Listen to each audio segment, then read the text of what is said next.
हरियाणा के हिसार जिले में एक दर्दनाक घटना ने पूरे क्षेत्र को स्तब्ध कर दिया, जहां 24 वर्षीय नवविवाहिता कविता ने जहर खाकर अपनी जीवन लीला समाप्त कर ली।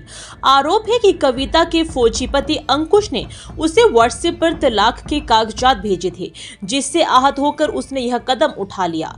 कविता की शादी महज 5 महीने पहले हांसी के पास गढ़ी गांव के रहने वाले अंकुश से हुई थी, जो भारतीय सेना में जवान है।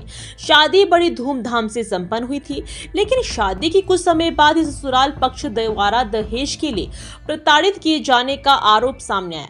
परिजनों का कहना है कि इसी वजह से कविता 1 जून से अपने मायके उमरा में रह रही थी। मायके आने के बाद से 2 महीने से अधिक समय बीत गया था और इस दौरान ससुराल वालों ने ना तो उससे संपर्क किया और ना ही हाल चाल पूछा।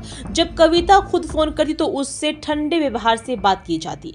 रविवार को अचानक उसके पति ने व्हाट्सएप पर कुछ दस्तावेज भेजे, जिन्हें पढ़कर पता चला कि वे तलाक के कागजात थे।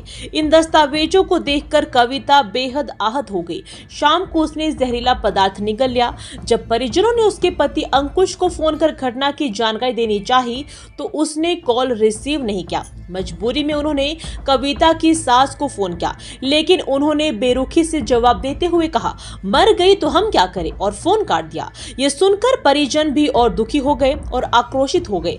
बाद में ससुराल पक्ष के कुछ लोग अस्पताल पहुंचे और समझौते की कोशिश करने लगे, लेकिन तब तक बहुत देर हो चुकी थी। पुलिस ने शव को कब्जे में लेकर पोस्टमार्टम के लिए भेज दिया है और मामले की जांच शुरू कर दी है।